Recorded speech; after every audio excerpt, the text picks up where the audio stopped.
नमस्कार। विश्व संवाद केंद्र मालवा से मैं पीयूष शर्मा। पिछले दिनों देवास में लगातार हिंदू बालिकाओं के गायब होने की खबरें चर्चा में रहीं। इसके पहले भी क्षेत्र में लव जिहाद के प्रकरण पकड़े गए थे। गत 23 सितंबर को देवास के इंदिरा नगर से एक बच्ची लापता हो गई। बच्ची के पिता नंदलाल यादव को अपनी बेटी के लापता होने के पीछे पड़ोसी शब्बीर और उसकी पत्नी पर संदेह था। इसलिए यादव ने शब्बीर के खिलाफ प्राथमिकी दर्ज करवा दी। जब शब्बीर को पता चला तो उसने यादव दंपत्ति से मारपीट की और शिकायत न करने का दबाव डाला।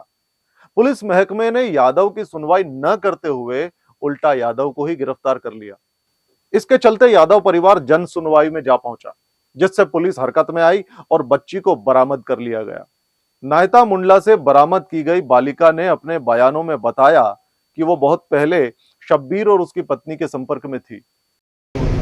सर 23 तारीख के दिन में 23 सितंबर के दिन मैं यहाँ से देवास से अपने घर से शब्बीर खान जो मेरे पड़ोसी हैं और उनकी लड़की के वहाँ मुझे छोड़ दिया। शब्बीर खान और खैरून उनकी वाइफ है, पत्नी खैरून। शब्बीर खान ने मेरे घर का पेटी का ताला तोड़ा, उसमें से मेरे सारे सामान मुझसे निकला, आधार कार्ड वगैरह जो कुछ भी डॉक्यूमेंट्स है, रिजल्ट सब निकला के। उसके बाद मेरी चांदी की पायजब है, चांदी की बिछिया है और चांदी का एक सिक्का है। ये सब उन्होंने अपने पास रख लिया, सारे डॉक्यूमेंट्स सारे। और उसके बाद मेरे कपड़े वगैरह सब, उसका बैग अलग से पैक करवाया। और उसके बाद शब्बीर खान ने ऑटो चलाने के बहाने से मेरा बैग लेके चले गया रेलवे स्टेशन। उसके बाद मुझे आधे घंटे बाद फ़ोन लगाया, बोले तेरी आंटी जी को थोड़ा जो सामान बचा हुआ था, मेरे डॉक्यूमेंट्स वगैरह ये सब लेके ने गायत्री मंदिर है, इसके वहाँ पे उनको भेज दिया। उसके बाद 15 से 20 मिनट बाद मुझे बुलाया वहाँ पे, पूरा मुझे पैक कर दिया था, मतलब बुर्का पिना दिया था मुझे पूरा, मेरा जो चेहरा है पूरा कवर करके। फिर मुझे गायत्री मंदिर के वहाँ बुलाया और उसके बाद उनकी गाड़ी में बिठा के, शब्बीर खान ने उसकी गाड़ी पे बिठा के मुझे, उनकी लड़की यहाँ मीठा तालाब के वहाँ रहती है वहाँ पे। इस परिवार से उसके सामान्य और औपचारिक संबंध थे, किंतु धीरे धीरे शब्बीर और उसकी पत्नी ने माता पिता के खिलाफ उसका ब्रेन वॉश कर दिया। फिर शब्बीर और उसकी पत्नी ने बालिका को एक लड़के से मिलवाया और उसके साथ निकाह के लिए भी दबाव बनाने लगे। बोलते हैं, बोले कि देखो लड़के वाले देखने आएंगे। फिर उसी दिन शाम को, जिस दिन हम गए थे ना, उस दिन शाम को 6 या 7 बजे के करीब लड़के वाले देखने आए। मुसलमान थे वो, मगर मुझे बोला कि बोले ये हिंदू लड़का है और देख ले, सिर्फ बातचीत कर ले और पक्की कर ले ना, इससे शादी वादी करके न चले जाना। उस दिन शाम को लड़का आया, देखा मुझे, हमने बातचीत करी और वो बोलते हैं, बोले तो घर वगैरह देखना है, खेत वगैरह देखने हैं, तो बोले ले चलो। तो फिर 7:30 या 8 बजे मुझे वो लेके चले गए रात में। फरीन बोले कि घर वर देख के आ जाते हैं, और जमेगा तो अपनी कल तेरी शादी करवा दें, ऐसा बोलते हैं। उसके बाद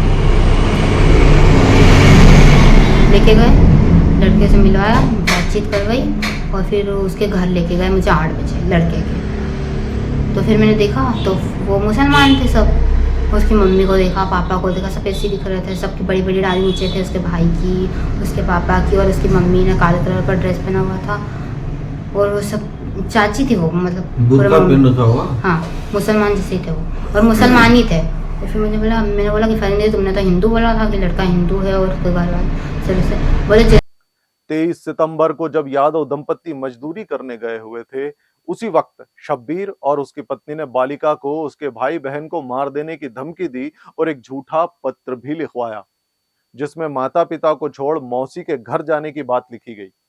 इसके बाद शब्बीर ने जैसे तैसे बच्ची को बरगला कर उसके ओरिजिनल डॉक्यूमेंट चोरी करवाए। साथ ही पूरे मुस्लिम पहनावे में अपनी बेटी फरहीन की मदद से उसे गुप्त स्थान पर पहुंचा दिया। बच्ची का यह भी कहना है कि यहां शब्बीर ने उसके साथ जबरदस्ती करने की कोशिश भी की थी।